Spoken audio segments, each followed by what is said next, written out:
रेणुका की काली करतूतों के चलते साइली ने छोड़ा देशमुख परिवार। देशमुख परिवार अपनी बर्बादी की ओर कदम बढ़ा चुका है, जहां पर रेणुका की तीनों ही बहुएं अब इस घर से बाहर हो चुकी है। सबसे पहले तो रेणुका ने धक्के मारकर कल्याणी को इस घर से निकाल दिया और उसके बाद रिया नीतू के कारण घर छोड़कर चली गई और अभी तक उसके आने का कोई भी नामो निशान नहीं है। और साइली वाली पिक्चर में तो रेणुका ने खुद ही अपने पाँव पे कुल्हाड़ी मार ली है। साइली जो कि अकेले इस पूरे घर को संभाल कर बैठी थी, साइली जो कि देशमुख परिवार की आखिरी नींव बची थी, वह नींव भी पूरी तरीके से ध्वस्त हो चुकी है, क्योंकि रेणुका ने मंदिरा की बातों में आकर साइली को पनौती घोषित कर दिया और उस पर इतने अत्याचार करे कि बेचारी साइली को घर छोड़ना ही पड़ गया। लेकिन इन सारी चीजों के बाद कुछ ऐसा हुआ जो जानकर आप भी दंग रह जाओगे। तो आखिर ये पूरी कहानी क्या है, आइए जानते हैं आज की इस वीडियो में। तो बिना किसी वक्त गवाए चलिए उड़ने की आशा की लेटेस्ट वीडियो को शुरू करते हैं। कहानी में हमने देखा कि रेणुका ने साइली को एक टैग दे दिया है और वह टैग है पनौती का। जब भी घर में कोई भी अपशगुन होता तो रेणुका सबसे पहले साइली का ही नाम लेती। रेणुका कहती है कि इस लड़की के कदम इस घर में अशुभ हैं और यह बात तो संगीता जी ने भी कह दिया है। अगर आपने पुराने एपिसोड नहीं देखे तो संगीता जी और कोई नहीं बल्कि एक फ्रॉड व्यक्ति है, यानी उसे भेजा गया था मंदिरा के द्वारा ताकि वह रेणुका के घर में और रेणुका के दिल और दिमाग में साइली को लेकर नेगेटिविटी भर दे। अब रेणुका क्योंकि अंधविश्वास में बहुत ज्यादा मानती है, इसी का ही फायदा उठाकर संगीता ने रेणुका के दिमाग में साइली को लेकर गलत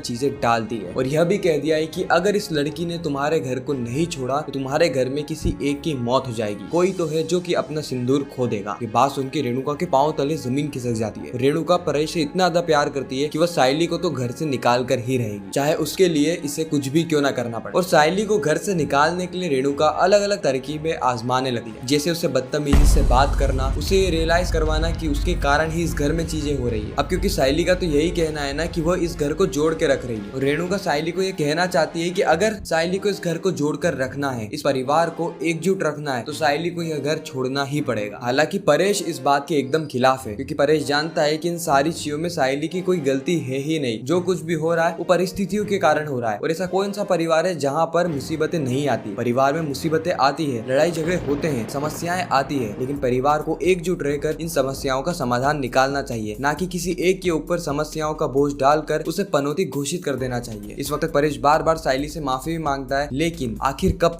तक साइली परेश की माफियों को एक्सेप्ट करती रहे, क्योंकि एक ना एक बार तो पानी सर से ऊपर निकल ही जाएगा और जब पानी सर से ऊपर निकलेगा उस वक्त साइली निर्णय ले लेगी कि वह देशमुख परिवार को छोड़कर जा रही है, वो भी अपनी इच्छा से। अगर काकू को लग रहा है ना कि इस घर में सारी ही गलत चीजें मेरे कारण हो रही है, तो मैं अभी के अभी इस घर को छोड़कर चली जाती। इस वक्त रेणुका बहुत ज्यादा खुश होती है और सचिन के पांव तले जमीन खिसक जाती है। सचिन बार बार साइली को समझाने की कोशिश करता है कि नहीं साइली, तू कहाँ इसकी बातें सुन रही है, देखो पता है ना बाबा की बाई को ये अंधविश्वासी है, ये अंधविश्वास के कारण ये सारी चीजें कर रही है। उसी वक्त साइली कहती है कि देखो सचिन, जहाँ पर मेरी इज्जत नहीं होगी वहाँ पर मैं एक पल भी रुक नहीं सकती। मुझे पता है कि मैं इतनी ज्यादा पढ़ी लिखी नहीं हूँ, लेकिन मैं जो कुछ भी करती हूँ पूरे सच्चे मन से करती हूँ और मैंने इस परिवार का कभी भी बुरा नहीं चाहा। और अगर काकू को लगता है कि इस परिवार की भलाई तभी है जब मैं इस घर को छोड़ दूं ना, तो मैं इस घर को छोड़ने के लिए तैयार हूँ। इतना कहकर साइली इस घर को छोड़ देती है और जो रेणुका करना चाहती थी वह चीज सफल हो जाती है। लेकिन साइली के जाते ही इस घर में खुशियां आने की जगह मुसीबतें और ज्यादा बढ़ने लगी है, मायूसी बढ़ने लगी है। पहले से ही तेजस और आकाश परेशान थे, इस वक्त तो सचिन भी परेशान हो जाता है। यह तीनों ने ही अपनी बीवी खो दी है, यानी तीनों बीवियों ने घर को छोड़ दिया है। एक को निकाल दिया गया, दूसरे पे प्रेशर बनाया कि वो निकल जाए और तीसरी यानी रिया ने तो अपनी मर्जी से घर को छोड़ दिया। परेश देख पा रहा था कि रेणुका की एक गलती के कारण पूरा ही परिवार बिखर सा गया है और अभी तक रेणुका को इस गलती का एहसास नहीं, इसलिए परेश कुछ बड़ा करने की प्लानिंग में है जिससे रेणुका को अपनी गलती का एहसास हो। फिर आपको क्या लगता है कि परेश क्या करेगा, कमेंट में जरूर बताना। आपको ये वीडियो कैसी लगी वो भी कमेंट करना। वीडियो को लाइक और चैनल को सब्सक्राइब करना मत भूलना। मैं मिलता हूँ नेक्स्ट वीडियो।